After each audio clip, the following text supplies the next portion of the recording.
আপনাদেরকে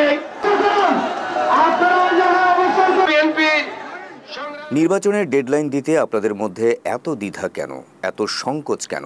অন্তর্বর্তীকালীন সরকারকে উদ্দেশ্য করে এমন প্রশ্ন রেখেছেন বিএনপির সিনিয়র যুগ্ম মহাসচিব রুহুল কবির রিজভী।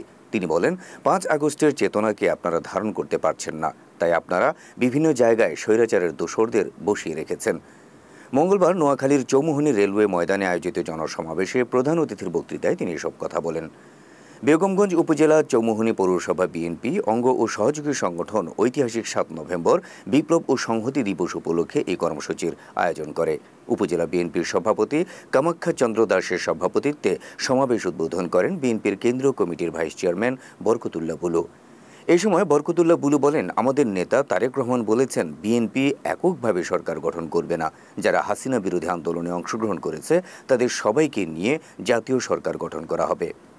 অনুষ্ঠানে আন্দোলন সংগ্রামে নিহত ও আহত নেতাকর্মীদের মাঝে বিএনপির ভারপ্রাপ্ত চেয়ারম্যান তারেক রহমানের পক্ষ থেকে আর্থিক সহায়তা দেওয়া হয়।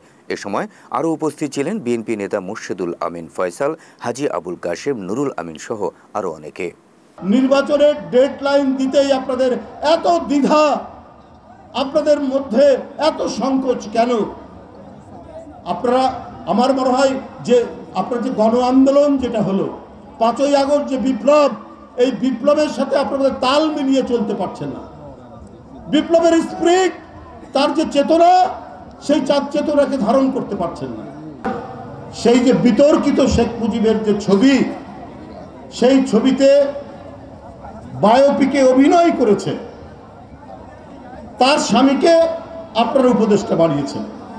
সে নাকি ফ্যাসিবাদ বিরোধী আন্দোলনে ভূমিকা রেখেছে।